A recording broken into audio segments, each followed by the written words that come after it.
السلام عليكم. أنا أحمد الإمام.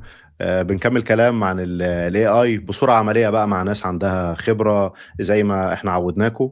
الحلقة النهاردة هتبقى تقيلة. لو كنت حضرت قبل كده معانا حلقة أبو بكر سليمان طبعا، وأحسن الناس اللي طلعوا معانا في القناة أبو بكر، ببعت له التحية. كنا عملنا حلقة عن الفاين تيون، بس كان على ال LLMs اللي هي التكست. الحلقة المرة دي احنا هنتكلم عن الفويس بقى. طب ازاي المودلز بتتعامل مع الصوت، وازاي اخلي موديل ما بيعرفش عربي يبدأ يطلع لي صوت او يتكلم، ياخد مني تكست ويطلع لي الفويس بتاعه بالعربي. هناخد موديل ما بيعرفش عربي وهنبدأ نعمل له فاين تيون لحد ما نخليه بيقدر يتكلم عربي باللهجة المصرية. فالحلقه انا متاكد انها هتكون كويسه جدا. فيعني يهمنا ان انتوا برضو تقولوا لنا في الكومنتات لو انتوا في اسئله او في اي حاجه، حتى حاجه نبقى نعملها بعد كده في حلقات قادمه ان شاء الله. منورنا باشمهندس احمد وصفي. في البدايه بما انك اول مره معانا فانا هطلب منك تعرف نفسك. ان شاء الله الحلقات طبعا. الجايه بقى مش هنحتاج ان شاء الله. ان شاء الله ربنا يخليك. انا اولا مبسوط ان انا حقيقي معاك النهارده، يعني انا كده كده بتفرج على كل الحلقات اللي انت نزلتها وبتقدم محتوى قوي جدا يعني ما شاء الله. انا احمد معتز وصفي، ستاف سوفت وير انجينير. بقالي حوالي 12 سنه في مجال السوفت وير. حاليا مقيم في كندا، ويعني اتنقلت ما بين شركات مختلفه بباك جراوندز مختلفه بقى، فينتك وكوميرس وحاجات مختلفه يعني، وريال ستيت وهكذا. وابتديت يعني يبقى عندي شغف واهتمام شويه بالاي اي وماشين ليرنينج بالعربي بالخصوص من حوالي سنتين. يعني جويند وكوفاوندد نماء. ودي كانت حقيقي خطوه جميله جدا، لان هي حطتني حوالين ناس حابين ان هم يانوفيتوا للعربي، لان هو في فقر كبير جدا في الريسورسز. يعني هي الناس دايما بتقول لو ريسورس لانجوج، احنا من اللو ريسورس لانجوجز يعني للاسف. ولكن ان شاء الله نحاول ان احنا يعني نحسن الموضوع ده. وفي خلال السنتين اللي فاتوا يعني كان في مودلز نزلتها كتير مع نماء ولوحدي كمان. يعني مثلا زي مصراوي، ده ترانسليشن ماشين ترانسليشن من انجلش لمصري. اخر ريليس اللي هو بتاع الشاتر بوكس التي تي اس ده برضه كان من حوالي اسبوعين كده. وقبليهم كان في اي اس ار مصري بكود سويتشنج كابابيلتيز برضه. فيعني انا على قد ما اقدر كده بحاول، وطبعا قارئ ما بقدرش انسى قارئ طبعا، الحمد لله كاتبين ريسيرش بيبر عنه ونزلنا منه حوالي 3 مودلز مع نماء. فيعني ده يعتبر من اقوى الاوبن سورس مودلز للاو سي ار. فيعني على قد ما بقدر كده يعني، وعلى قد ما بنقدر ككوميونتي برضه بنقدر ان احنا نسبورت العربي يعني، فربنا يسهل. طب خلينا انا اشير السكرين برضو، وري الناس المودلز اللي اتكلمت عنها برضو بحيث الناس تعرفها، والحاجات اللي اشتغلت عليها تبقى فرصة كويسة يعني للناس. انا دلوقتي مشار السكرين بتاعتك، فبرضو جو ثرو الحاجات دي لو انت حابب. ورينا يعني كل المودلز اللي اشتغلتوا عليها وعرفها للناس، تبقى فرصة كويسة يمكن الناس ايه طبعا جدا. تستفيد بيها. اول حاجه كانت مصراوي، يعني فكره مصراوي ان يعني عايزين موديل يقدر يترجم للمصري. يعني دي مشكله من المشاكل ال LLMs في العموم الموجوده دلوقتي، ان هي علشان خاطر في داتا كتير جدا بالفصحى ستاندرد مودرن Arabic، فبيبقى مش حاجه سهله ان هي تقدر تتكلم بالمصري. فدي كانت فكره الموديل ده. وفكره الموديل ده ان هو حتى يعني جاي من اليوتيوب فيديوز اللي موجوده، من الافلام الترانسكريبشنز بتاعتها وهكذا. فهتلاقيه عنده روح المصري عاليه شويه. وبعد مصراوي في هتلاقي ان انا يعني لو دخلت مثلا عندي هنا على السبيس، هتلاقي في حاجات ليها علاقه بالايجيبشن ارابيك دايلكت بالخصوص. هتلاقي في موديل تاني بيعمل ترانسليشن ما بين المصري وما بين الفصحى. هتلاقي في موديل بيعمل punctuation restoration، بقى بنتكلم على الحاجات اللي هي تبتدي تساعدك في البري بروسيسنج بتاع الداتا بتاعتك. يزود لك punctuation بقى، كوما ونقطه وعلامه استفهام وعلامه تعجب والكلام ده كله. وطبعا مصراوي. وكمان ده الموديل اللي هو بيعمل ترانسكريبشن. فالموديل ده الكود سويتشنج يقدر تديله صوت ويرجع لك يقول لك ايه الكلام اللي اتقال، مش بس يعني بالعربي، ولكن علشان خاطر احنا كطبيعه لغه او الدايلكت بتاعنا في كود سويتشنج كتير، ندخل انجليزي كلام انجليزي كتير في النص. فهو هيقدر ان هو يطلع كلام كمان الانجليزي ده، مش بس الكلام اللي بالعربي. بس فهي. واخيرا طبعا وليس اخيرا، يعني في بقى قارئ مع نماء. يعني قارئ ما شاء الله يعني، اتكلم في الداونلودز كتيره. ده اول فيرجن. لو بصيت حتى جوه نماء هنا هتلاقي ان قارئ السبيس بتاعه في هنا بقى عندنا قارئ 1 و 2 و 3 بنسبورت ستراكشرد اوتبوت HTML عندنا السبورت بتاع التشكيل من غير تشكيل بتشكيل، علشان خاطر ان احنا نقدر نساعد على قد ما نقدر نانوفيت في الاو سي ار، ونساعد في الديجيتاليزيشن بتاع يعني احنا عندنا طبعا اكيد كتب كتيره جدا ملهاش بريزنس على الانترنت علشان خاطر ملهاش ديجيتاليزيشن. فدي يعني تول ان شاء الله ربنا كده يخلينا يستخدمنا يعني ولا يستبدلنا، وتكون من التولز اللي تقدر ان هي تساعد في الديجيتاليزيشن بروسيس يعني. حلو جدا. فالاو سي ار ده هو انت بتديله صوره وهو بيقرا الكلام اللي فيها وبيبدا يطلع لك التكست بتاعه، صح كده؟ بالظبط كده بالظبط كده. يعني احنا بنحاول نشوف ايه الجابس اللي موجوده في الاوبن سورس، لان في مودلز بتبقى قويه ولكن كلوز سورس وبتبقى مش حاجه يعني مش رخيصه، ولو هتشتغل بقى على كميات بقى كتب بالاف الصفحات الموضوع بيبقى مش اسهل حاجه يعني. فدي كانت فكره الاوبن سورس مودلز ان هي تقدر تساعد يعني في حاجه زي كده. ما هي يعني ده سبب اصلا ان الواحد بيحاول يعمل حلقات كتير في المنطقه دي بالذات، عشان احنا عارفين انه يعني غالبا بره هم ناس محتكره الاريا دي. فانا بنحاول ان احنا لو عندنا موديلز صغيره، موديل اوبن سورس بسيطه، فلو احنا عايزين تاسك محدده مش لازم طبعا نبيلد حاجه عملاقه يعني، اعتقد مش هنقدر بالريسورسز اللي عندنا والفلوس والكلام ده.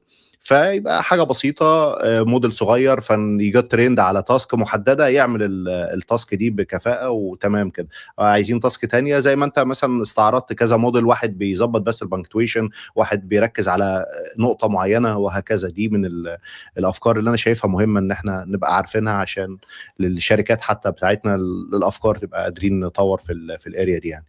فخلينا نبدا طيب للتاسك الاساسيه بتاعتنا بقى عشان الناس اللي متابعانا.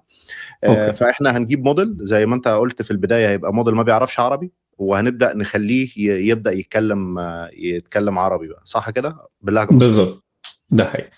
طيب انا بستخدم بيبر سبيس. لو ما حدش عارف بيبر سبيس ايه، هو يعتبر زي كولاب، ولكن يعني دي حبه كده يعني سبسكريبشنز لطيفه بتديني يعني جي بي يوز اعلى سنه، فيعني بتبقى حاجه كويسه.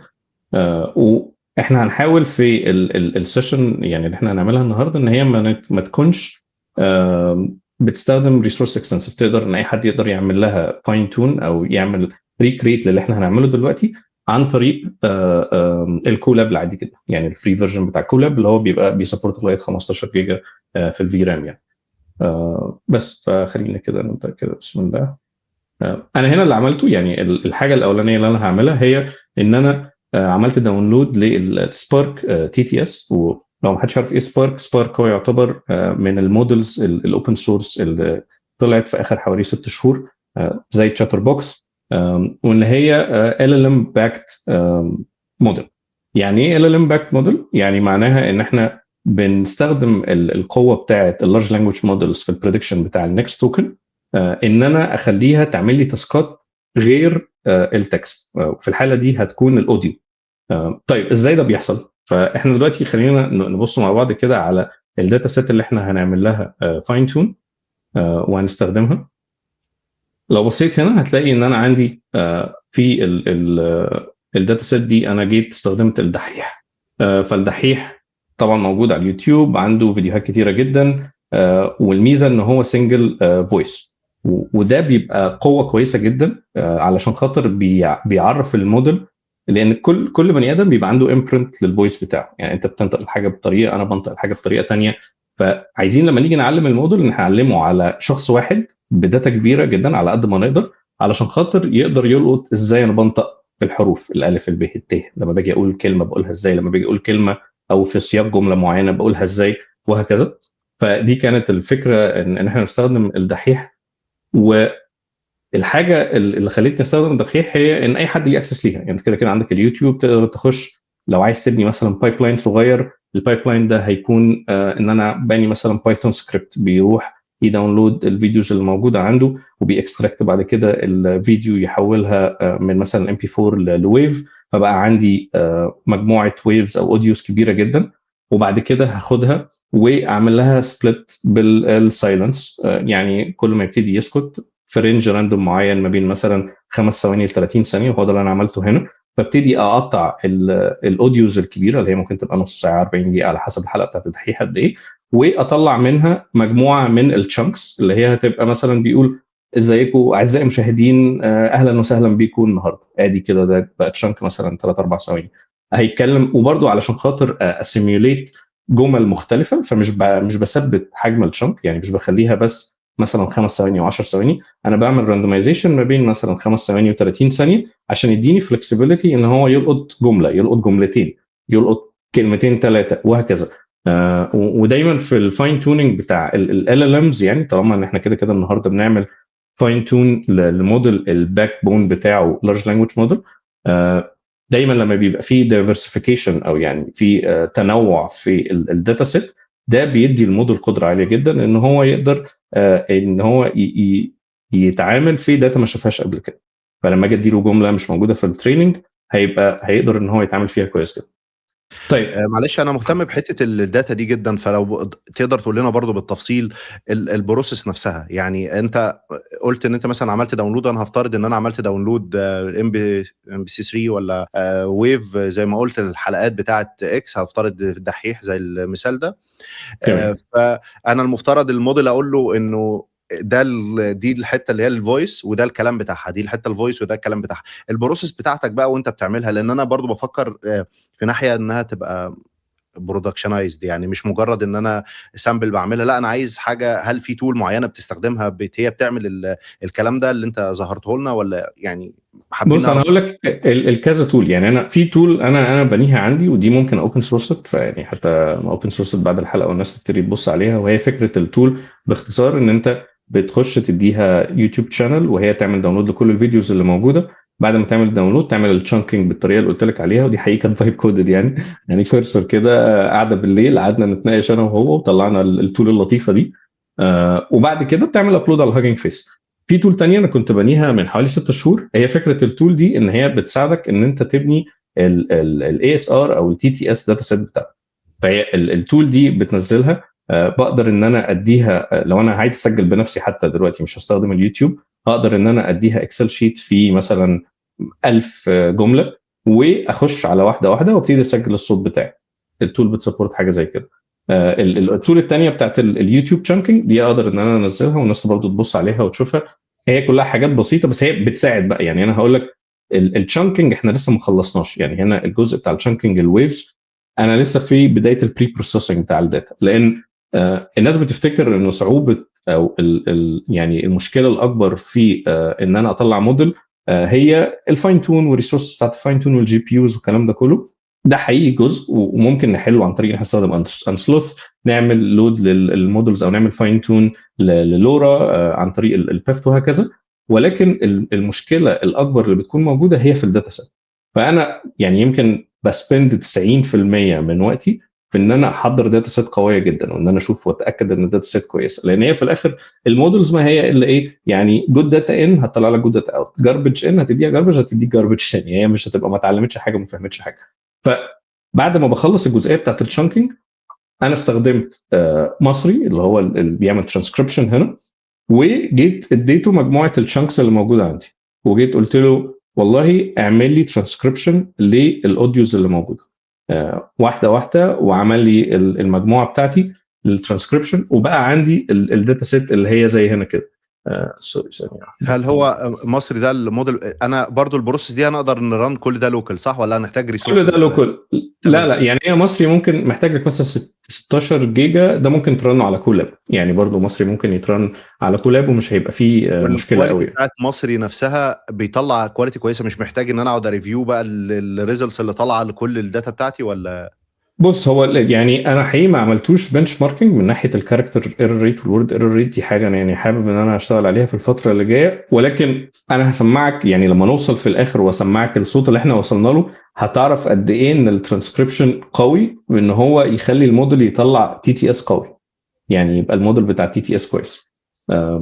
فاحنا مثلا دلوقتي هنسمع حاجه من الحاجات، يعني زي ما شايفين كده ده كميه ترانسكريبشنز اوريدي تشانكت، يعني اوريدي متقسمه. ده كان كل ده كان فيديو كبير او مجموعه فيديوهات كتيره، واخدنا فيديو وعن طريق السكريبت ابتدى يقسمه واحده واحده باحجام مختلفه. يعني هتلاقي 10 ثواني 11 ثانيه وهكذا. فلو شغلنا مثلا واحد هنا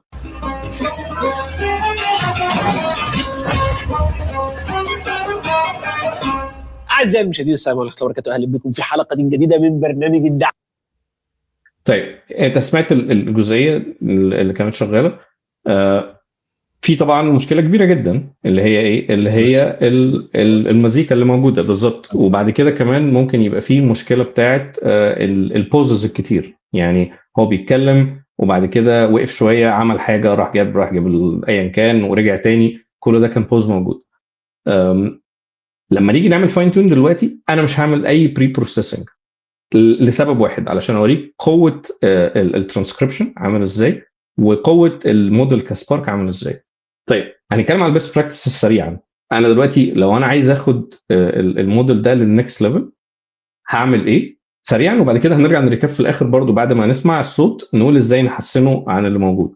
فانا هشيل باك جراوند ميوزك، هشيل البوزز، هبتدي اظبط الترانسكريبشن بتاعي. يعني انا دلوقتي عندي هنا قعد فتره كبيره وبعد كده قال ايه اعزائي المشاهدين. طيب انت شايف هنا عزيزي المشاهدين، فباستخدام التول اللي احنا كنا بصينا عليها اللي هي كانت على جيت هاب اقدر ان انا اعمله ابلود حتى للداتا سيت كامله بالاوديو وبالتكست، وابتدي كده افرهم واحده واحده واشوف ايه اللي محتاج يتصلح. دي حاجه من الحاجات، يعني دي ميزه مميزات التول ان هي مش بس بتساعدني في ان انا ريكورد الاوديوز الشانكس بتاعتي عن طريق ان انا بعمل لها ابلود الاول لاكسل شيت وبعدين ببتدي اسجل ريكورد، ولكن كمان بتساعدني بعد ما يبقى عندي داتا سيت كويسه فيها اوريدي اوديو وفيها تكست ان هي اقدر اخش فيها وابتدي اسمع كده سريعا واشوف ايه الكلمات اللي محتاجه تتعدل. فانا مش بعمل مانيوال ترانسكريبشن، ولكن انا بعمل يعني بدخل نفسي كهيومن في الورك فلو ان انا بخش ابتدي اصلح المشاكل الاي اس ار موديل او الموديل اللي عمل الترانسكريبشن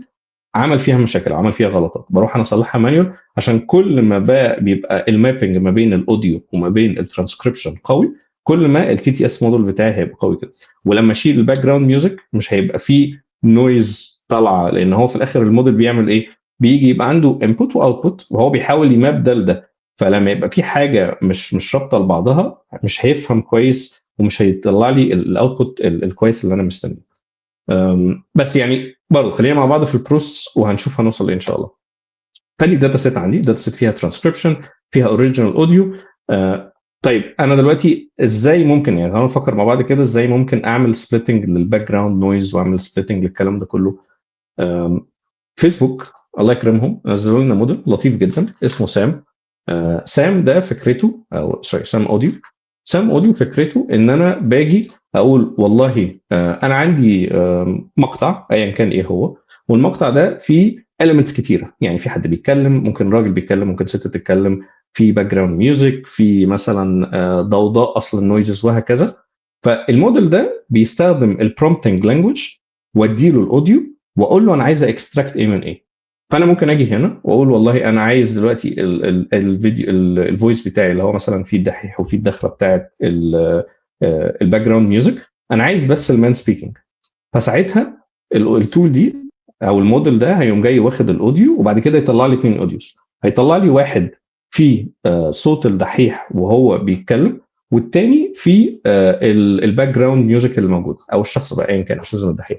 فانا ابتديت اعمل بري بروسيسنج بس هي لسه مش خلصانه، فعشان كده مش هنقدر نستخدمها النهارده، بس هي هتطلع لنا حاجه زي الاثنين دول. يعني انا دلوقتي عندي مثلا في هنا ده الصوت الاساسي اللي احنا سمعناه اللي كان فيه الباك جراوند ميوزك اللي موجوده، وبعد كده ده اللي هيشتغل.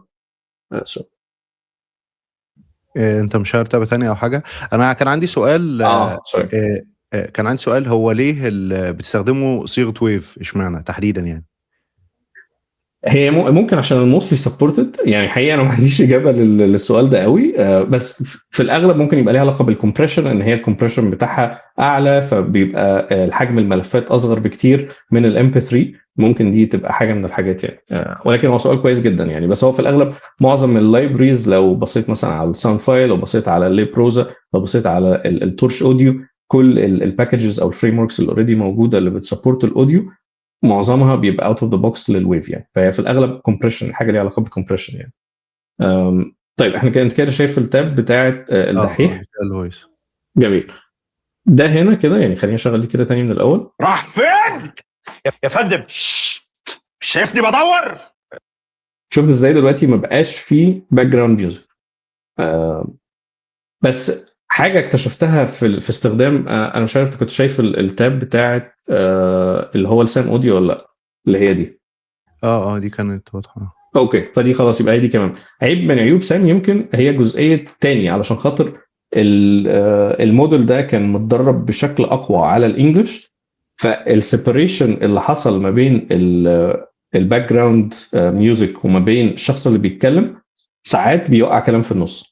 ففي الحاله دي انا مش هقدر استخدم الترانسكريبشن اللي موجود على الشمال هنا على طول، فانا محتاج ان انا اخد الاوديو اللي طلع تاني واعمل له ترانسكريبشن تاني علشان اتاكد ان هو فيه الكلام اللي متقال في الاوديو ده بس الميزه اللي هيدياني قويه جدا، يعني لو حد حب بقى يكمل كده بعد كده البروجكت ده وياخد النكست ستيب، ان الصوت هيطلع حلو جدا. ليه؟ لان انت شلت الباك جراوند ميوزك، شلت السبازز اللي موجوده، يعني السكتات اللي موجوده، السايلنسز، فالمابنج ما بين يعني انت كده لما تيجي تشوف الكلام اللي موجود قصاد الاوديو اللي موجود هيبقوا 1 to 1 اولموست، فده هيديك قوه عاليه جدا للموديل اللي هيطلع.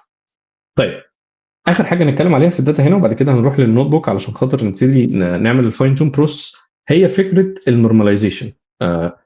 لما تيجي تبص على الترانسكريبشن اللي هيطلع من اي موديل بيعمل ترانسكريبشن، فلو جينا مثلا قلنا انا النهارده رايح الشغل ووصلت الساعه 11 ونص مثلا، في الاغلب الموديل هيطلع لك 11 ونص في هيئه ارقام، يعني 11 نقطتين 30 فكده بقت 11 ونص، ولكن الكلام اللي متقال هو 11 ونص. فهنا بقى بيجي دور النورماليزيشن. يعني لو رجعت بقى البيسكس بقى بتاعت السوفت وير انجينيرنج زمان ونتكلم في النورماليزيشن في العموم، هتلاقي ان هو ده بيطبق هنا برضه. انا هنا عايز اتاكد ان الكلام اللي بيتقال بيماب 1 تو 1 تاني للكلام اللي مكتوب. ففي الحاله دي انا بعمل نورماليزيشن عن طريق ان انا بيبقى عندي سكريبت هنا موجود، بيبقى بياخد كل الاوديوز، بياخد قصدي كل الكلام اللي موجود ويبتدي يحوله، يعني 0 0 1. هو يمكن مش شمال يمين عشان خاطر العربي، 1 ادي 1 2 2. طب يبدو فيه برضه مشكله في التاب. سوري ايوه خلاص سوري. فانت عندك هنا ده بقى هنا الجزء اللي بنعمل فيه الفانكشن اللي بنعمل فيها النورماليزيشن، ان احنا بناخد الفانكشن اللي موجود، التكست اللي موجود عندنا، وندخله في فانكشن كده لذيذه اولموست كلها هارد كودد، بتيجي بتحول بقى، يعني تحول الصفر كرقم لكلام، يبقى كلمه صفر، الواحد لواحد، اثنين اثنين، وهكذا. ونفس الكلام بقى في ارقام التليفونات، فيجي ممكن مثلا يحول ارقام التليفونات يبقى ايه، بدل ما يبقى 0 1 2 3 4 5 وهكذا يحولها برضو الارقام. لما بنيجي نكتب في الموديل مثلا ممكن يطلع لي يو اس دي، او ممكن يطلع لي اي جي بي او ال اي، او لو انا مستخدم اوريدي ترانسكريبشن من حته ثانيه هيبقى اوريدي فيه موجود الكلام ده، فيحولوا لي بقى لجنيه، 2 جنيه، 3 جنيه، قرشين، وهكذا، علشان خاطر يبقى الكلام اللي مسموع مكتوب قدامي. لو انا قريته هبقى هو مش هعمل اللي هي ايه، يمكن يعني المخ بيترجم لوحده، ان انا لما اشوف 11 ونص فانا مش هقراها 11:30 او 11:30، لا انا هقرا 11 ونص على طول. فلما الشخص هيجي يقولها في الاغلب هيقولها بنفس الطريقه. فعلشان كده بنعمل نورماليزيشن للتكست اللي موجود عندنا علشان خاطر اتاكد ان هو نفس اللي مسموع نفس اللي مكتوب. ودي كده انا تعتبر شايف يعني انت هنا عامل النورماليزيشن. يعني انت عملتها برضو باللهجه المصريه اللي هي 11 و12، يعني اللي هو ما عملتهاش فصحى برضو، انت عملتها باللهجه اللي انت بتشغال عليها. فانت لو شغال حد مثلا، هفترض حد في المغرب فشغال على موديل فيشوف النطق بتاع اللهجه بتاعته ويبدا يريبليس الكلام ده وهو بيعمل النورماليزيشن. بالظبط. هي الفكره هنا انا مش بحاول، يعني لما بتيجي لللارج لانجوج مودلز ال ال ام انت ممكن تديله الحاجات دي ككورليشنز وهو يبتدي يتعلمها، ولكن في التي تي اس انت هو كفايه ان هو بس عارف يطلع اوديو توكنز يعني مش عايزين نضغط عليه اكتر من كده. فبنحاول على قد ما نقدر تبقى الداتا يعني as clean as possible علشان خاطر يقدر إن الموديل نفسه يتعلم الريليشن شيب ما بين الكلام الموجود وما بين الاوديو توكنز اللي المفروض يطلعها، علشان بعد كده لما تتحول لويفز تبقى كلام طالع واضح. طيب انا دلوقتي هاجي هنا عندي الانسلوث نوت بوك اللي موجود بتاع السبارك تي تي اس، اي حد يقدر ينزله. هنيجي هنا هنرن الكوماندز اللي فوق علشان خاطر يسيت اب الانفايرمنت بتاعنا. فمثلا هعمل كلون للسبارك تي تي اس جيت هاب ريبوزيتوري، هبتدي انستول حبه. معلش زوم عشان برضو الشاشه ما كانتش ظاهره على الناس. كوماند بلس. تمام. طب قبل ما تبدا دي، طب في برضه نقطه دايما بلاقيها في حته النورماليزيشن بتاع الداتا، ان هو ما بيعرفش ينطق التشكيل بتاعنا، فتلاقي بينطق الكلمه بس عارف انت ايه الروح بتاعها رايحه، يعني هي الكلمه وصلت له الحروف مظبوطه، بس لان هي التشكيل مش الطبيعي اللي احنا بنقوله، فهو بيقولها مختلفه شويه، فدي بتتغلبوا عليها ازاي؟ بص، هي يمكن هي دي بقى بتبقى بكتر الداتا، علشان خاطر الموديل نفسه يبتدي يتعلم ان انت مش محتاج تشكيل علشان خاطر تنطق الكلمه بالطريقه اللي احنا بننطقها بالمصري. والفرق ما بين مثلا القاف والكاف، احنا ساعات بنلخبط ما بين الاثنين شويه، حاجات فيه همزه ما بتتنطقش، بناكل الكلام سنه. فدي بتبقى مع كتر الداتا، كل ما يبقى عندي داتا اكتر بتقدر تريبريزنت الروح بتاعت الموديل او الدايلكت بتاعنا، اللهجه بتاعتنا، بيقدر الموديل ان هو يتعلم الجزئيه دي. وعلشان كده انا حتى في المصري مثلا، يعني الناس كانت لو ايه عايزين نزود التشكيل، خطوه هتتعمل وهتدي طبعا اريحيه، بس انا كان بالنسبه لي فكره ان هو ينطق الحاجه مش بالفصحى، دي كانت الخطوه الاولانيه. لو انا عايزه بس اسمعه واحس ان هو ايه ده صوته مصري كويس، فدي كانت اول خطوه. علشان كده هو في حتى في 0 مش في 1، لان انت لسه ما محتاج ان هو نزود له كمان في الداتا. كل ما تدي له داتا اكتر كل ما يديك اكيرسي اعلى، يعني بنسبه كبيره. يعني معظم اللارج لانجوج مودلز كده، يعني بيرمي داتا وتدي له اكيرسي كويسه، يعني بس اهم حاجه داتا تبقى نظيفه يعني. طيب احنا دلوقتي هننستول الديبندنسيز اللي موجوده، وتاني هو يعني ده كل ده موجود في الانسلوث، يعني احنا ما غيرناش حاجه، وهنقول ايه الحاجات اللي احنا غيرناها، وهنقدر برضو ممكن نكسبورت بعد كده النوت بوكس دي ونطلعها. لو تقدر تقول لنا برضو كل باكج ايه اللي فيها او بنستخدمها ليه، يبقى ماشي. جميل. طيب انت عندك هنا في التورش، يعني لو بصينا كده فوق هنا نشوف الديبندنسي ليست اللي موجوده. بيشوف هنا الفيرجن بتاع التورش ايه الموجود، علشان على اساسه هينزل الاكسبورمرز بفيرجن معين، وبعد كده بعديها هينزل بيتس اند بايتس والاكسلريت بيتس اند بايتس، عشان خاطر لو عايز تعمل مثلا كوانتايزيشن للموديل. في حالتنا احنا مش هنعمل، عشان خاطر عايزين نحافظ على البرسيجن بتاعه والقدره بتاعته العاليه. بتنزل البيفت لو احنا هنعمل فاين تون هنعمل مثلا ادابتر للموديل ده. التي ار ال اصلا دي الترينر. وبعد كده بننزل انسلوث السنتنس بيس، عشان خاطر لو هنبتدي نعمل حبه مانيبيوليشن للتكست اللي موجود. الداتا سيتس، عشان خاطر الداتا سيت اوريدي بتاعتنا موجوده على الهاجينج فيس، والهاجينج فيس هاب علشان خاطر ده الاي بي اي اللي هنقدر من خلاله نقدر نعمل ابلود وداونلود والكلام ده كله. وهننزل انسلوث نفسه، وهننزل الترانسفورمرز بفيرجن معين. وبعد كده هنعمل كلون للسبارك تي تي اس ريبوزيتوري اللي موجوده، وهنعمل انستول للتورش كودك. الباكجز دول في الاغلب علشان خاطر سبارك نفسه، فيعني انا حقيقي ما شفتش هم بيعملوا ايه، بس هي دي ديبندنسيز سبارك تي تي اس محتاجاها نفسها. بس بعد ما نزلنا كل الكلام ده، هيجي 1 دي بي بقى ده الويتس، عشان خاطر نقدر ان احنا نتراك التريننج بتاعنا عامل ازاي، ويدينا تشارتس لذيذه كده، ونشوف اللوس قصاد التريننج اللي موجود، هل اللوس بينزل هل ما بينزلش وهكذا. فبقدر ان انا عن طريق ال1 دي بي ان انا بشوف، بعمل زي مونيتورنج للتريننج بروسيس بتاعتي او الفاين تونينج بروسيس بتاعي، علشان اشوف وصل لايه. طيب هنيجي هنا بقى، انا جيت عملت الامبورت الثاني، هي دي يعني اوت اوف ذا بوكس السبارك تي تي اس. فهو هنا عملوا الامبورت من الانسلوث للفاست موديل، وعمل امبورت للتورش، وهنا علشان نعمل داونلود للسناب شوت بتاع السبارك تي تي اس كبيز موديل هنستخدمه.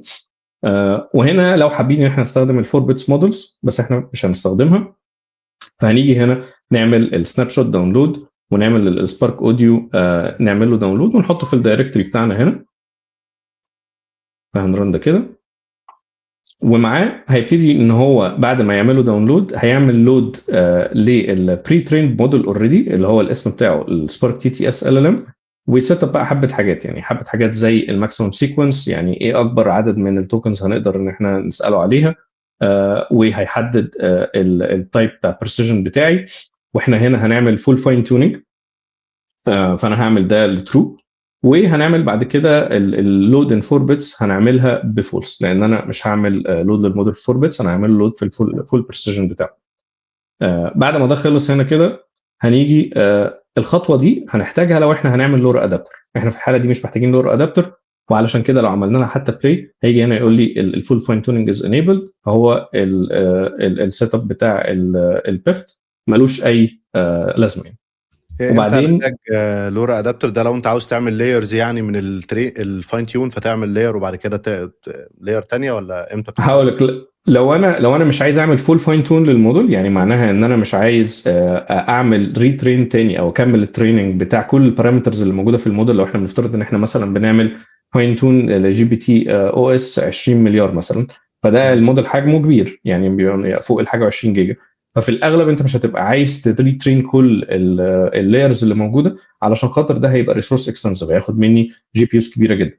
ففي الحاله دي احنا بنقول ان انا ممكن اعمل زي موديل اصغر بدايمنشنز اصغر، ويبتدي ان هو يبقى لاير هتتحط او ادابتر هيتحط على الموديل الاساسي، وهيبقى اللاير ده او سوري مش اللايرز بقى، او الادابتر ده هيبقى عنده قدره ان هو ينفذ التاسك بتاعي كويس، وبيتعمل له ترين لمجموعه من يعني بيبقى السمولر فيرجن من الموديل يعني.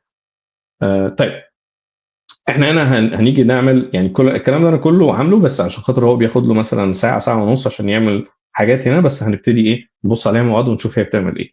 فانا هنا انا عندي الداتا سيت بتاعه الدحيح دي فيها 24,000 تقريبا، فانا هختار منهم بس 8,000، وبعدين هعمل لها كاستنج لاوديو. ده معناها ان انا بقول للموديل ان الكولوم ده سوري بقول للداتا سيت ان الكولوم ده هيبقى النوع بتاعه اوديو. وده بقى الفانكشن الكبيره بتاعتنا اللي هي هتبقى بتعمل النورماليزيشن لكل الكلام ده.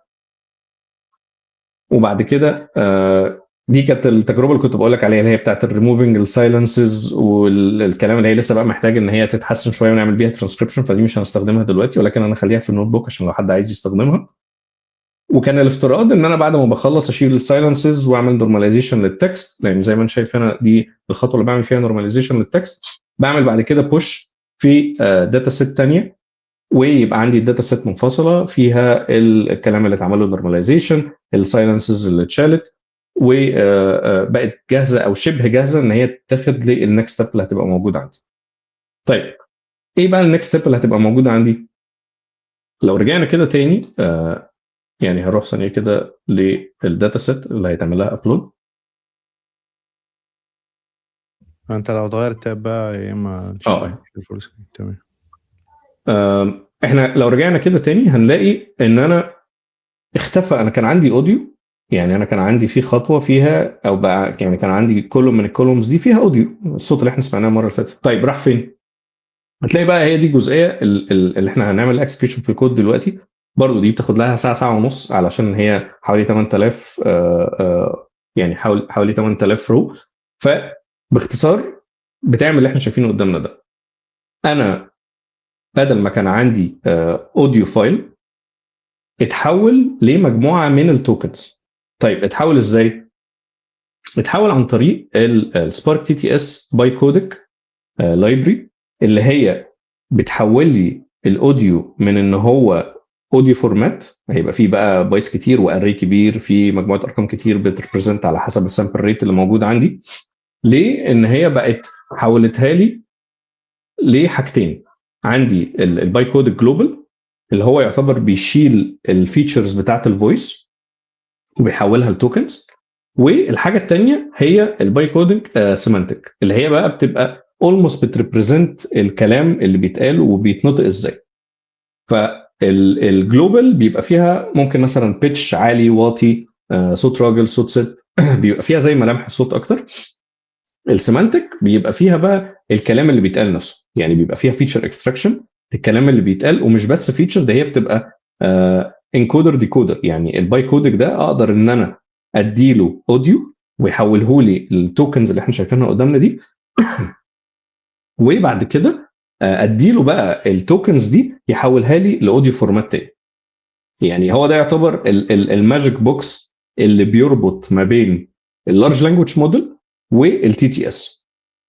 اللارج لانجويج موديل في ان هو بيقدر يبريدكت النكست توكن، فانا دلوقتي هاجي اديله الكلام ده لغايه هنا، يعني اقول له ان انت تي تي اس تاسك هستارت الكونتنت، هقول له لقينا مارادونا يا فندم رايح فين يا فندم وهكذا. ده الكلام اللي انا المفروض عايز الموديل ان هو يقدر يعمل لي بريدكشن للتوكنز اللي بعد كده هتريبريزنت اوديو فورمات، وهدي بقى الموديل الفاين توند هيبتدي ان هو يبريدكت توكن من دول. يعني يقول لي والله اول توكن هيبقى الباي كود جلوبال 2471، ثاني واحد وهكذا، ثالث رابع وهكذا، زي اي لارج لانجويج موديل. فانت اعتبارك التوكنز دي ان هي ما هي الا مجموعه كلام، يعني هي في الاخر كلمه، الريبرزنتيشن بتاعها ده ايه بناء على انت عايز تستخدمها في ايه.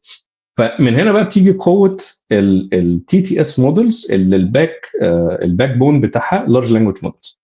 فهي في الاخر هترجع تاني لاساسيات اللارج لانجويج موديل، ان هو نكست توكن بريدكشن، وعن طريق الباي كودك انكودر ديكودر بيقدر ان هو يعمل لي انكود من الاوديو للتكست توكنز اللي احنا شايفينها قدامنا دي، وبعد كده ياخد التكست توكنز اللارج لانجويج موديل يعمل لها جنريت لاوديو فورمات تاني. فيعني هي دي قوه السبارك، او ازاي حتى سبارك بيشتغل في العموم، يعني بطريقه مبسطه جدا جدا. طيب خليني كده ارجع. انت حاليا طب يعني اللي هي الاوديو داتا نفسها بقى دي دورها خلص بعد المرحله دي؟ يعني انت ما دام وصلت لده فانت بتشتغل على الفورمات ده، مش بتحتاج الاوديو تاني؟ بالظبط. ودي حاجه حلوه جدا لسبب ان الاوديو فورماتس بتبقى تقيله جدا. يعني خليني كده اوريك سريعا. ده هنا 8000، حجم ال 8000 29 ميجا. فانت عندك اولموست 20 ساعه اوديو متلخصين في 29 ميجا. علشان خاطر التكست ممكن يحصل عليه كومبريشن، علشان خاطر التكست ممكن يحصل عليه حاجات كتير، فبيخلي حجم الداتا سيت عندي صغير جدا ريلاتيف. لان انا لو عندي مثلا الداتا سيت، لو بصينا كده على الداتا سيت اللي هي الثانيه اللي فيها الاوديو، هنا دول مثلا فيها 4 اوديو فهتبقى كتير، بس نسبيا لو حتى قسمتها على 4 فهي في الاخر الداتا سيت اللي هتبقى موجوده عندك هتبقى حوالي 5 جيجا. فانت بتقارن 30 ميجا ب 5 جيجا. فالخطوه دي وانس ما انت وصلت لها الريسورس بقى هتبتدي تقل عندك جدا، يعني لان انت خلاص هي بقت بتتعامل دلوقتي مع تكست توكنز، ما بتبقاش تتعامل مع اوديو فورمات. فده بيسهل العمليه جدا. وحتى التريننج نفسه لما هيجي يحصل هيعتبر ان هو تريننج عادي لتكست، يعني انت بتعمل فاين تون ل ام عادي جدا، مش فاين تون لاوديو. هنا بقى بيختلف الريسورسز اللي بيبقى الموديل محتاجها والفاين تونينج سكريبت محتاجها علشان خاطر يعمل الفاين تونينج لتكست فيرسز اوديو. طيب خلينا كده نرجع تاني للجزئيه دي تاني. احنا كل الكلام ده عاملينه، فهي يعني ايه هنبص عليه مع بعض ونشوف هو بيعمل ايه. بس ده شرح للجزئيه اللي احنا قلنا عليها، اللي هو اخذ هنا الاوديوز اللي موجود، وحتى هتلاقيني انا شلت مجموعه من الاوديوز اللي انا ما كنتش محتاجها اللي كان فيها سيبريشن والكلام ده كله، وبعد كده عملت رينيم للاوريجينال اوديو وخليته اوديو اللي هو كان فيه باك جراوند ميوزك. فالكلام ده هنعمل عليه فاين تون، مش هنغيره. وبعدين هنيجي بقى للسنيبت اللطيفه دي اللي هي بقى بتعمل الجزئيه اللي احنا قلنا عليها، لو هنا بيعمل الباي كودك توكنايزر، بيعمل له لود وبيبتدي يعمل بقى التوكنايزيشن بروسيس بتاعه الاوديو من ان هو يبقى اوديو لان هو يبقى تكست ريبريزنتيشن زي ما شفناه في الداتا سيت. وبعد كده هتلاقي ان هو هيعمل لنا الانبوتس اللطيفه دي اللي هي زي ما قلنا كده التاسك تي تي اس ستارت، الستارت كونتنت، التكست بتاعنا اللي هو هيبقى الكلام، وبعد كده هنا الاند كونتنت، الستارت جلوبال توكن ده فيها الجلوبال توكنز اللي احنا كنا اتكلمنا عليها، وبعد كده هنا ستارت السيمانتك توكنز، وهنا السيمانتك توكنز اللي قلنا عليها برضو، وبعد كده بياند التيرم. طب معلش، هو انت مين اللي محدد الانبوت ده؟ يعني انت اللي محدد له بتقول له ان هنا هيبقى الكونتنت وهنا تحط السيمانتك بتاعه الكونتنت ده، ولا هو اللي يعني ده السبارك تي تي اس فورمات اللي اتعمل؟ يعني احنا في الاخر احنا بنستخدم السبارك تي تي اس فورمات اللي هنعمل عليه فاين تون. فالموديل الاصلي بتاع سبارك تي تي اس ده الفورمات اللي هو مستنيه علشان خاطر لما نيجي نعمل له فاين تون يبقى بنعلمه على نفس الحاجه اللي هو كان عارفها، ومجرد بس ان احنا بنعلمه العربي، مش بنعلمه ازاي يبريدكت توكنز من اول وجديد. يعني السبارك تي تي اس موديل اوت اوف ذا بوكس هو لوحده من غير ما تعمل له اي حاجه. لو جيت رنيته هتلاقيه ان هو قام مطلع لك، لو جيت اديته لغايه هنا كده ده اللي هو يعتبر الترن بتاع الانبوت، هو هيبتدي يجنريت لك الجزئيه دي لوحدها بناء على الكلام اللي موجود. مثلا جود مورنينج، هاو ار يو، ايا كان هو بيتعلم بيقدر يتكلم انجليزي وصيني، فهيقدر ان هو يجنريت لنا بناء على الكلام الموجود هنا بالانجليزي والصيني. حلو جدا. طيب خليني اعمل حاجه. احنا هنا وصلنا ده هنا الجزئيه بتاعت التوكن. احنا اوريدي عملنا لود في الموديل فوق، يعني لو رجعنا تاني كده فوق للموديل هنلاقي ان احنا اوريدي عملنا لود للموديل، وقلنا ان هو هيتعمل له فول فاين تون. كده كده التوكنز الموجوده دي اكسبايرد، او يعني هتكسباير بعد السيشن، فمش مشكله. وبعدين عملنا نورماليزيشن للتكست بتاعنا، وعملنا التوكنايزيشن للتكست بتاعنا. فهنيجي هنا كده بس نرن الجزئيه دي عشان يبقى عندنا التوكنايزر. انا كده كده مش عايز اعمل مابنج على الداتا سيت، فنرن كده عشان يعمل لنا التوكنايزر بتاعنا. البروسيس، الميزه في البروسيس دي ان هي ممكن تتعمل على كذا سيشن، ومش محتاجه ان انا ابقى مثلا ايه هتايم اوت مني في الكولاب او حاجه. فانا هاجي اجيب الداتا، هنضفها واظبطها، اعملها توكنايزيشن، اخدت مني 3 4 ساعات. عملت لها بوش للهاب بتاعي على هاجينج فيس، وده حقيقي الجو تو بتاعي. يعني انا ما هاجينج فيس الطف حاجه فيه ان انا حتى التشيك بوينتس اللي بتيجي تتعمل لها جنريت في النص بسيفها عليه، علشان خاطر اي وقت سيرفر كراش، الداتا راحت، ايا كان ايه اللي حصل، هقدر استرجع الداتا تاني موجوده عندي، هقدر استرجع التشيك بوينت اللي انا كنت واقف عندها، واقدر اكمل اعمل عليها بقيه الفاين تون بتاعي. فيعني بيخليني حاسس ان انا الشغل عمره ما بيروح. يعني زي كده بيبقى عندك الجيت فيرجننج، تعمل بوش للكود في اي وقت تقدر ترجع، وهكذا. هم عاملين نفس الكلام في هاجينج فيس، سواء للداتا سيت او للمودلز، اقدر ارجع لاي فيرجن انا وصلت لها او عملت لها فاين تون واكمل عليها بعد كده. طيب احنا هنبدا بقى هنا من الخطوه دي اللي هي ايه، اللي احنا كنا لسه بصينا على الداتا سيت بتاعتنا. فالداتا سيت هنا انا عندي الداتا سيت، لو بصينا كده عليها سريعا ونبص كده مثلا على الاوف زيرو، هنلاقي هنا التوكنز اللي احنا حاطينها موجوده عندنا، هي دي اللي احنا هنستخدمها، وهي محطوطه في الكولوم تكست اللي هنديه للترينر عشان خاطر يبتدي يعمل الفاين تون اللي موجود عندنا. طيب قبل ما اعمل فاين تون، انا عايز ان احنا نسمع كده نشوف الموديل اللي موجود اوريدي دلوقتي بيعمل ايه. يعني انا لو اديته جمله، اقول له الولد الصغير كان بيجري في الشارع وبيضحك بصوت عالي جدا كانه لسه كسبان في لعبه، دي جمله.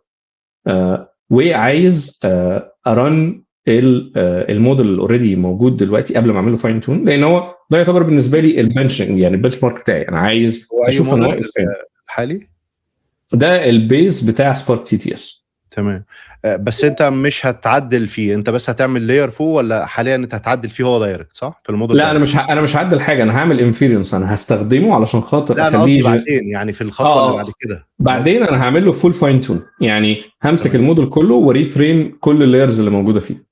تمام. طيب خليني هوقف الشير وريشير تاني عشان خاطر تقريبا الاوديو كان كاتب لي ان انا لازم اريشير عشان الاوديو يشتغل. طيب احنا كده هو عمل جنريت او عمل انفيرنس بالموديل اللي موجود علشان خاطر يشوف هو ازاي هيقول الجمله دي اللي احنا اوريدي قلناها بالموديل قبل ما نعمل له فاين تون، علشان نبين ان هو ما عندوش الكابابيلتيز بتاعت العربي. 鬼都改夫区九 BC GT GTG 基币基金获得勾 زي ما احنا سامعين كده، ده راجل صيني بيحاول يعافر في الكام توكن العربي اللي اديناهم له دول. فطبعا لا يمت بصله على اللي احنا بنحاول نعمله خالص. فخلينا كده ايه نبدا مع بعض، نرجع ونعمل يعني انا هقرن من التشيك بوينت اللي انا كنت واقف عندها. التشيك بوينت اللي انا كنت واقف عندها دي كانت تقريبا خدت لها ساعتين ونص يعني، او يمكن اهو يعني هي ساعه و10 دقائق. فخلينا نسيميليت ان انا عملت دلوقتي هنا، لو حابين بسرعه كده نبص على الترينر زي ما نقول ايه ارجيومنتس اللي موجوده، ونوك ثرو كده نقول ايه اللي احنا بنعمله. فهنا انا هنا بباص الموديل بتاعي كموديل، بباص التوكنايزر بتاعي اللي اوريدي اتعمل لهم لود في اول خطوه فوق، اللي هو بيستخدم في الاخر السبارك تي تي اس توكنايزر وموديل. وهنعمل باس للداتا سيت بتاعتنا اللي احنا شفنا سامبل منها، اللي هي كان فيها التوكنز بعد ما اتعمل لها توكنايزيشن بالباي كودك توكنايزر. وبقول له ان انت هتتمرن على الفيلد اللي هو اسمه تكست، اللي هو جواه الحاجات اللي اتعمل لها توكنايزيشن. وعملنا ست للماكسيمم لينث بتاعنا اللي هو حوالي 2048. الاس باكينج دي لو هو هيستخدم يعني اجزاء من او هيستخدم زي ما نقول ايه روز كتيره يجمعهم في رو واحد لو البفر هيستحمل، وفي الحاله دي بنقول لا عشان يبقى اسرع. وهنا بس انت بحبه يعني هايبر بارامتر كده الباتش سايز بتاعي عامل ازاي، علشان خاطر احنا بنستعمل جي بي يو صغير، فالجريدينت اكيوميليشن ستيبس بتاعتي هتبقى 4 علشان نسيميوليت باتش كبيره من 8. انا هعمل له فاين تون على 5 ايبوكس. الليرنينج ريت الديفولت ليرنينج ريت اللي اوريدي موجود من سبارك تي تي اس، بنديسيبل البي اف 16 والبي اف 16. اللوجينج انا عايزه يقول لي كل 100 ستيب هو التريننج لوس وصلت لغايه ايه. دي خطوه انا بحبها جدا جدا جدا، الا وهي البوش تو هاب. البوش تو هاب دي بشتغل على ماشين مش بتاعتي، بشتغل على كولاب. هو واحده واحده او في الديفولت بتاعه كل 500 ستيب هيبتدي يعمل لي بوش للتشيك بوينت في الهاب بتاعتي علشان خاطر ارجع لها، اقدر ارجع لها في اي وقت. الاستراتيجي هنا ممكن تقدر تتظبط برضو ان هو يبوش كل ستيبس او يبوش في الاخر خالص. لو انا عايز اوفر في الهاب بتاعي احنا نخليها في الاند، بس يعني يفضل ان هي تبقى كل 500 ستيب وخلاص. الاوبتمايزر الموجود، الويتر ديكي، الكلام ده كله، السيد بتاعي، الاوتبوت دايركتوري اللي هو في الحاله دي هيعمل له جنريت فيها، وانا عايزه ريبورت ل 1 دي بي علشان خاطر انا هبقى عايز اتراك اشوف التريننج هيبقى شكله عامل ازاي. في هنران الستيب دي كده. هنا في اللحظه دي بياخد التكست بتاعنا وبيعمل له توكنايزيشن. هنا ال هل انت 8000. تقدر تشوف على 1 دي بي دي ريل تايم يعني واثناء البروسيس؟ تمام، لو ممكن توريني. خلاص هنا عمل لود للموديل. احنا كمان عشان عملنا بي انفيرنس فبقى حجمه اكبر، ولكن هو من غير اي حاجه هيبقى جيجا ونص. وبعدين انا هنا هريزيوم التريننج من التشيك بوينت علشان خاطر تبقى ايه، يعمل بس لود للموديل اللي انا اوريدي عملت له فاين تون. وزي ما احنا شفنا هو في الاخر كان واخد ساعه، فهي دي اولموست ساعه، ساعه ونص هيخلص التريننج اللي موجود يعني. فهو خد الوقت ده لان انت عامل فول فاين تيون، انما لو انت عامل لورا مثلا هتبقى وقت اقل ولا لا؟ ولا ممكن ياخد وقت اقل، ممكن ياخد وقت اقل كمان. ولو عندك ميموري اعلى وعايز تزود الباتش ممكن ياخد كمان وقت اقل وهكذا. فانت زي ما انت شايف هنا، هو هنا بقى دي الران بتاعت ال1 دي بي. يعني انا دلوقتي لو جيت هنا عندي ران اوريدي شغاله، ده شكل ال1 دي بي. المفروض ان هو هيوريني هنا يعني حتى لو خدنا مثلا اي ران من الرانز اللي كانت اوريدي موجوده. اي واحده بس عشان نوصل الناس الفكره يعني. هو تول لطيفه جدا ان هي بتوريك التريننج لوس بتاعك عامل ازاي، التريننج ريت بتاعك عامل ازاي، التريننج فيرسز الجراد نورم عامل ازاي. طب ما انت معلش برضو يعني، لان انا يعني شويه مش الخلفيه بتاعتي مش كده، فقول لنا برضو انت بتقرا ده ازاي؟ يعني بتعرف منين ان هو بيتحسن او اسوأ وهكذا؟ طيب خليني اجيب لك ران تانية فيها ايفالويشن علشان خاطر ايه. انا حقيقي بحب اكسبيرمنت كتير، وهتلاقي عندي رانز لطيفه. عايزين كده جراف حلو كده. طيب خلينا نرجع تاني ده، يمكن انا مش لاقي حاجه تانية. اهو في الاغلب انا ببص على التريننج واللوس. يعني طول ما التريننج لوس بتنزل في التريننج بتاعي، وحتى الكيرف ده مش الطف حاجه، يعني هي بيبقى كيرف كده نازل. يعني حاجه كده من اكسبوننشال نازل ليه بقى لغايه لما يبتدي يستابلايز على ايا كان 2 3 1 ونص ايا كان. ده بيبقى الكيرف اللطيف اللي انا بعرف الموديل بتاعي بيتعلم. لو لقيت ان التريننج لوس بقى طالعه بقى لفوق وبعد كده نزل تحت وبعد كده طالعه لفوق تاني، لا يبقى انا كده في مشكله عندي في الداتا، الموديل مش عارف يتعلم، في حاجه بتحصل مش صح. في الاغلب كمان انا مش بعتمد بس على التريننج لوس، انا بيبقى عندي كمان ايفالويشن لوس. يعني في لو انا ما عنديش مشكله في الريسورس شويه، ممكن زي ما انا هنا كنت مدي يعني لو بصيت هنا على البارامترز هتلاقي ان انا مديله التريننج داتا سيت. انا ممكن كمان اديله الايفالويشن داتا سيت. يعني اجي هنا كده، ممكن اجي هنا كده واقول والله انا عايز الايفال داتا سيت بتاعتي تبقى مثلا، انا هنا مسمي داتا سيت ثانيه مسميها ايفالويشن داتا سيت. وبعدين هو وهو بيعمل تريننج هيبتدي يترين على التريننج داتا سيت اللي موجوده، وكل مثلا 500 ستيب او 1000 ستيب هيبتدي ايفالويت يوزنج الايفالويشن داتا سيت اللي هي مش جزء من التريننج، علشان خاطر يشوف انا دلوقتي مثلا انا عندي ال 8000 دول انا متعلم عليهم، طب لو شفت حاجه جديده هعرف ان انا اتعامل فيها ولا لا. ده هنا بقى الايفالويشن داتا سيت الايفالويشن لوس هتقوله لي. انا المفروض ان انا لو برن بايفالويشن كمان في التريننج بتاعي هيبقى عندي تشارت زي دي لطيف اسمها ايفالويشن، وكل ما هي ما بتنزل مع النزله بتاعت التريننج كل ما معناها ان الموديل بتاعي بيتعلم، وبيتعلم على داتا هو عارفها اللي هي التريننج داتا سيت، وبيتعلم على داتا ان هو ما شافهاش قبل كده اللي هي الايفالويشن داتا سيت. ففي الاغلب لما بتيجي بقى تعملها مثلا على لارجر سكيل، انا هنا عشان عندي 8000 بس هيبقى صعب ان انا اقسمها.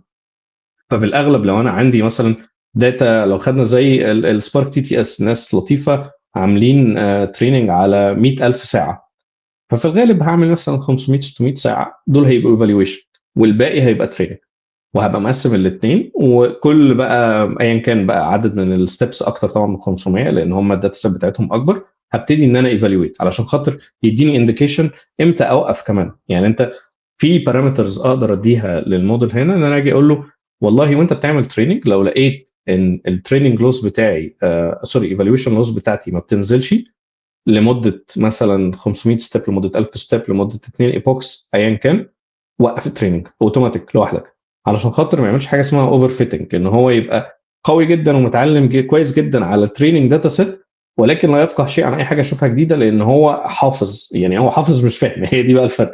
الاوفر فيتنج بيبقى واحد حافظ كويس قوي لكن لو شاف اي فاريشن سلايت فاريشن مختلف ما يبقاش عارف يعمل ايه، وما بيطلعش نفس الكواليتي بتاعت الايه الموديل بيطلعها في الحاجات اللي هو شافها اوريدي قبل كده. طيب خلاص احنا هنا كده عملنا، شفنا الترينر بتاعنا المفروض ان هو هيرن على، انا هنا عاملها 5000 ستيب عشان 5 ايبوكس فيعتبر 40,000 ستيب على الباتش بتاعتنا 8، ف 40 على 8 يبقى عندك ال 5000 40,000 على 8. وبعدين اقدر ان انا اجي اشوف هنا مثلا من الران اللي فاتت اوريدي ان الميموري البيك بتاعها كان 15.9، وده كمان ممكن نحسنه. يعني انا لو اخدت ماشين ولقيت لا ايه ده الماشين مثلا بتكراش كوده مثلا اوت اوف ميموري علشان خاطر مش عارف يعمل تريننج، انا هنا ممكن اقلل الباتش سايز بتاعي، فالبير ديفايس تريننج باتش سايز بدل ما هي 2 ممكن اخليها 1 مع الجريدينت اكيوميليشن، فده بيخلي الباتش سايز التوتال اللي بيتعمل له رن اللي هو هيبقى في الغالب هيبقى 4، فهيبقى كويس. يعني اي حاجه اكتر من الواحد يبقى هو كده هيتعلم. بعد ما خلصنا هنا الترينر بتاعنا هيجي يشوف الميموري قد ايه، كل ده اوت اوف ذا بوكس من انسلوث. وانا بحب ابوش الحاجه بتاعتي على هاجينج فيس تاني علشان اتاكد ان الموديل بقى الاخير اللي اتعلم اوريدي موجود على هاجينج فيس. وبعد كده اقدر ان انا اجي هنا اعمل الانفيرنس تاني بس بالموديل الجديد اللي هو بقى بعد ما اتعمل له الفول فاين تونينج بتاعه. في حاجه اولا ان هو ممكن ياخد وقت اكبر عشان خاطر هو التوكنز لسه مش يعني برضو 8000 مش كتير، بس انا عايز اسمعك هو الصوت بتاعه هيبقى عامل ازاي بعد يعني ساعتين او ساعه ونص تريننج اللي حصل فيه. ممكن نخش برضو في الكود بتاع الانفيرنس، بس خلينا نسمع الاول وبعد كده نرجع تاني نشوف الكود اللي موجود ده بيعمل ايه. هو هنا بيعمل جنريتنج للتوكن سيكونس لنفس الجمله اللي احنا شغلناها قبل كده. ده ايرور، خلينا نرنه تاني. هي يمكن بيبقى في حبه هلوسينيشن شويه تاني عشان خاطر الداتا 8000 مش كتير، فنجربها تاني كده ونشوف مع بعض. هو دلوقتي كده المفروض بيعمل انفيرنس بقى بالموديل اللي اتعمل له الفول فاين تون. الولد الصغير كان بيجري في الشارع وبيضحك بصوت عالي جدا كأنه لسه كسبان في لعبة. وطبعا بقى في 8 ثواني هلوسه، بس انت بتتكلم على ما بيتكلمش صيني بقى يتكلم مصري بداتا قليله جدا يعني. هو انا بس، طب انت ممكن شغالها تاني؟ هو الصوت قريب لصوت الدحيح ولا انا بيتهيألي؟ يعني هو ما هو هيبقى صوت الدحيح. الولد الصغير كان بيجري في الشارع وبيضحك بصوت عالي جدا كأنه لسه كسبان في يعني لعبة. هو خد حتى صفات الصوت كمان بكل تفاصيله، يعني بشويه من تفاصيله بقى كأنه حلو جدا. بالظبط. فهي يعني طبعا هي حاجه مخيفه ولكن خلينا نبص على الجانب يعني المشرق اللي فيها، ان زي ما انت شفت انت في الاخر داتا صغيره جدا حجمها، حتى يعني ما بنتكلمش في يعني الداتا زي ما قلنا بتاعت سبارك 100,000 ساعه، في الاغلب كانت مئات التيرا بايتس من الداتا متسجله عشان يتعمل لها ابلود، دي قصه ثانيه، عشان يتعمل لها توكنايزيشن دي قصه ثالثه. ولكن انت ب 20 ساعه تقدر تطلع حاجه لو حسنت فيها حبه كمان هتلاقي بقى الصوت الباك جراوند الموجود ده اتشال. لو كترت عدد الساعات الموديل هيبتدي يعرف امتى يوقف، حتى لان انت برضو في مشكله دلوقتي في الموديل اللي هو لسه مكمل. يعني لو شغلتك هتبقى ستاتيك نويز شغاله، ده علشان خاطر هو مش عارف امتى لسه يوقف، لان هو ما اتدربش غير على ساعتين بس، او يعني ساعتين من الوقت 5 ايبوكس من 20 ساعه توتال الداتا سيت، وبرضو نسبيا تعتبر مش كتيره. ولكن الفكره كلها انا عايز اوصلها ان اي حد يقدر يبدا. يعني انت دلوقتي نزل، انت لو بصيت على الدحيح هتلاقي له مئات من الساعات، لو بصيت على في كميه يوتيوب شانلز المصري ما شاء الله عندنا، يعني يوتيوب شانلز رهيبه فيها عدد ساعات كتيره جدا. لو نزلت 2 3 يوتيوب شانلز وعملت بري بروسيسنج كويس هتطلع بموديل قوي جدا فور ريسيرش بيربسز طبعا، عشان خاطر الحاجه دي مش بتاعتنا، ولكن بدايه دي تخليك اللي هو طب ما انا ممكن ابتدي اسجل انا بصوتي كل يوم كده، اقعد اسجل لي ساعه ساعتين لمده مثلا شهرين ثلاثه، هلاقي عندي 100 ساعه بصوتي، اقدر اعمل موديل بصوتي، اعمل بي اي بي اي، ابتدي ابيعه. يعني هتاخدك في حتت كتيره جدا لطيفه وبريسورسز قليله جدا. ولو استخدمت بقى البوش تو هاب وان انت تريزيوم من تشيك بوينت، يعني زي ما انا عملت هنا كده مثلا، انا اقدر ان انا اريزيوم من تشيك بوينت زي ما انا يعني عايز اكمل، فالكولاب خلص، عايز في النص اجي ابدا من تشيك بوينت انا كنت واقف اوريدي عندها، فهاجي مثلا هنا لو انا زودت الايبوكس هنا ل 6 هيبتدي ان هو يكمل تريننج من الخمسه، مش هيبدا من الصفر تاني. فدي ميزه كويسه. وهكذا بقى، يعني دي بتديك ان انا باقل امكانيات ممكنه وحاجات كلها فري موجوده، هقدر ان انا ابتدي اكمل التريننج بتاعي، واقدر ان انا اكمل ابني حاجه من الصفر بامكانيات قليله. ده اللي انا عايز اوصله. حلو جدا. انا بشكرك جدا. انت في حاجه تانية انت حابب تقولها برضو عشان نتاكد قبل ما لا تمام، يعني اعتقد ان انا كده ده رسالتي النهارده. ان شاء الله تبقى كانت مفيده يعني. انا متاكد انها كانت مفيده للناس. انا بشكرك جدا. اتمنى لو في برضو يعني حاجات تانية انت حابب تطلع تتكلم وتشاركها مع الناس، هتبقى فرصه كويسه يعني. انا شايف الحلقه كانت مفيده بالنسبه لي، وبنينا على اللي احنا كنا عملناه قبل كده من حلقات. فلو عندكم افكار، حاجات حابين نتكلم فيها في الاريا دي او في اي اريا تانية، اكتبوا لنا في الكومنتات. بشكرك جدا يا ابو حميد، نورتنا. شكرا ان لك. شاء الله ما تبقاش الله اخر يخليك مره، والله. وتنورنا ان مرات شاء الله. تانية كتير. والى لقاء ربنا اخر يخليك. ان شاء الله. ان السلام شاء عليكم. الله. عليكم السلام.